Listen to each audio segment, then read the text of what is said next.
This is Sridhar Kadari, senior journalist, managing editor, we media news. ఇప్పుడు మనం హైదరాబాద్ మహానగరంలోని కుత్బుల్లాపూర్లోని రాఘవేంద్ర నగర్ కాలనీలోని అయ్యప్ప స్వామి టెంపుల్లో ఉన్నాము.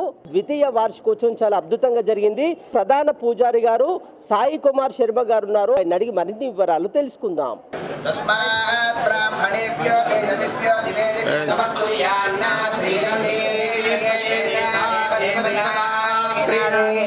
पर्याप्यायनन्तरायाय सर्वस्वमोदिरात्मवत्तमहर्भवति सर्वस्याप्यै सर्वस्वजित्यै दैनाप्नोति सर्वं जयते यतञ्जीव जगदावद्धानैक्यविनिगमा भवति शतमितिग्रन्थे आयुर्मनोरण्णावर्धयन्ति शतमेनमेव शतात्मानं भवति शतमनन्तं भवति शतमैश्वर्यं भवति शतमिति शतं दीर्घमायुः राजद्वारे राजमुखे सर्वत्र दिग्विजयता फलसिद्धिरस्तु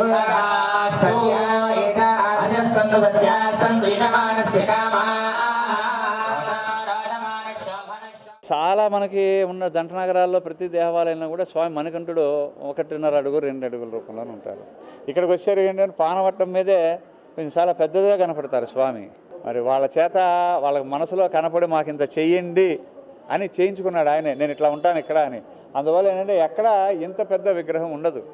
మీరు ఎక్కడ ఏ దేవాలయంలో చూసినా ఇంత పెద్ద విగ్రహం ఉండదు అని చిన్న విగ్రహం. కానీ ఇక్కడ ఈ పంచలోహంలో స్వామి ఆ రూపంలో చక్కగా అట్లా మనం చూడంగానే మన మనసులో ఉండిపోయేటట్టుగా కనపడతాడు. నిత్యం ప్రతిరోజు కూడా అంటే ఎవరి శక్తి అనుసారం వారు ఇక్కడికి వచ్చి వాళ్ళ సహాయ సహకారాలు అందిస్తారు, చేసుకుంటున్నారు. వచ్చి మాకు అవకాశం వచ్చింది, మా యొక్క కాలనీలోకి స్వామి వచ్చారు, మా అదృష్టం అనుకొని అందరూ కూడా కలిసి దీన్ని ఈ విధంగా నిర్మించడం జరిగింది. ఇంత పెద్ద దేవాలయము చాలా చోట్ల అంటే అయ్యప్ప స్వామి గుడి చాలా చిన్నదిగా ఉండటము, ఇరుకుగా ఉండటం ఉంటుంది. ఇక్కడ ఆ ఇబ్బంది ఏముండదు. చాలా ఆలయ ప్రాంగణం పెద్దదిగా ఉంటుంది.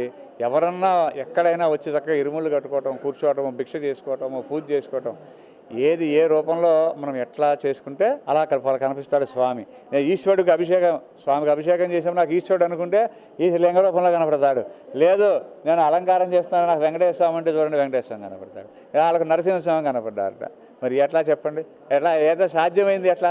మూర్తి ఒకడే కానీ రూపాలు మాత్రం చూడండి. ఆయన ఇచ్చేటువంటి దర్శనం అట్లా ఇస్తున్నాడు. అదే అద్భుతం. ఇంకా ఆ ఆకారమే, ఆ రూపమే అందరినీ ఆకర్షిస్తుంది.